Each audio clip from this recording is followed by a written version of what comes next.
Alright, here we go. It has been long anticipated that Disney might do a live-action remake of the beloved classic Aladdin. But given the previous live-action remakes, what exactly was I expecting? Hold on to your seats, grab some popcorn, and get comfortable, ladies and gentlemen, because we got a whole lot of ground to cover. Not only did they trade out the symbolism of the lamp being Looks like such a beat-up, worthless piece of junk. as a The diamond in the rough. they also did a really bad job with the characters, the score, and the story that they were trying so poorly to tell.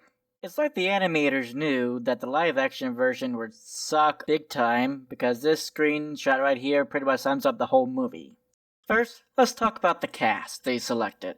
The character they selected for the role of Aladdin is great, as far as the parkour and the thieving skills. But he lacks an emotion in his dismay of being a street rat in the slums of Agrabah. His animated counterpart, for the kind of flat 2D character that he was, the animated Aladdin has shown some real emotion as opposed to this that tries so desperately hard to convince the audience of his tragedy as a lifelong orphan. But let's address the elephant in the room. No, Abu, not you. The biggest reason the animated film was so memorable and became an instant classic in Disney is because of the genius that was Robin Williams as the Genie. The animators of the 92 film originally wrote the role specifically for Robin Williams, even going as so far as to creating a little skit with Robin's voiceover to convince him to take the role. Before we do the play, I'd like to talk about the very serious subject of schizophrenia. No, he doesn't. Shut up! Let him talk! Disney knew that no other actor could ever do this role justice. But we get the Prince of Bel-Air anyway to completely ruin our childhood. But let's talk about everyone's favorite villain, Jafar. I really like Jafar in this remake. Introducing the idea that Jafar was once a lying, thieving street rat such as Aladdin really makes his role a lot more believable as opposed to his animated counterpart. My life is but to serve you, my lord. However, Iago in the live-action film was completely devoid of any characterization and had so few lines of dialogue. This makes his so-called punishment of being forced to tag along with Jafar at the end seem less deserving of the bird and more along the lines of animal abuse. Alright, now let's move on to how their lazy writing and direction affected the musical score of the movie. Let's start off with one of the most memorable songs in this entire movie. A Whole New World. Back in the golden age of Disney animation, voices were selected very carefully for the kinds of role they needed them for.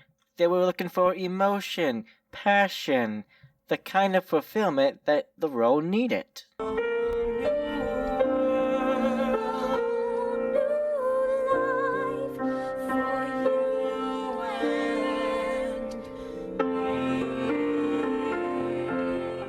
The composer of the 92 film set out to make A Whole New World feel more like a whole new world to connect with the viewer, and made the voices and instrument work together in beautiful harmony by putting emotion into the voice.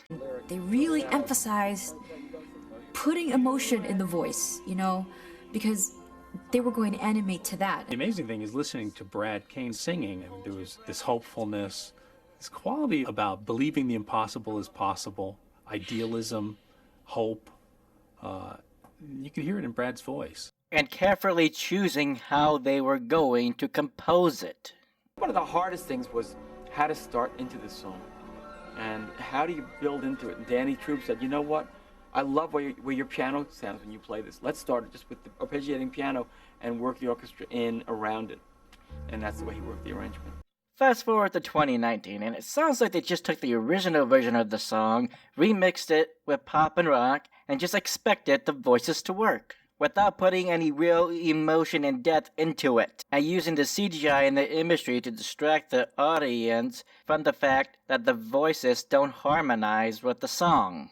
And it doesn't get too much better when Agent J tries to sing the infamous song, Friend Like Me. This scene is using way too much CGI to display the genie's great cosmetic powers to distract the audience from Will Smith's comparatively poor performance, and from the fact that it's just not fun to look at, compared to the Robin Williams version. Prince Ali, fabulous he,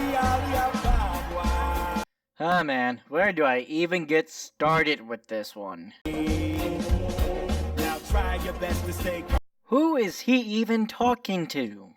But I tell you what, I give kudos to them for not using the CGI this time, but instead using awful dance numbers to distract us from the fact that Aladdin does not portray the role of Prince Ali at all. He's insecure, has low self-confidence, doesn't sell the illusion that he is the prince of any country or region, and trying to convince us that ostriches are mammals, which is a prime indication that they didn't put the kind of compassion and heart into this number as they had the original. It is distracting and not fun to look at all. And I don't even know why the people at Akiba are buying all this hogwash, because the genie is too busy singing and dancing and not engaging the audience. He feasts the galloping hordes! 100 bad guys with swords! Who sent those goons to their lord?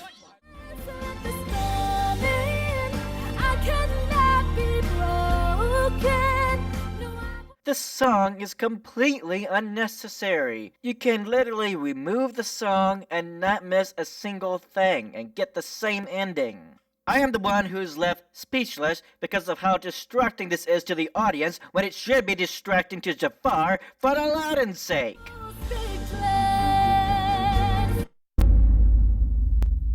All in all, this movie is just a visual facade trying to distract the audience from its poor cast, bad storytelling, and lazy writing.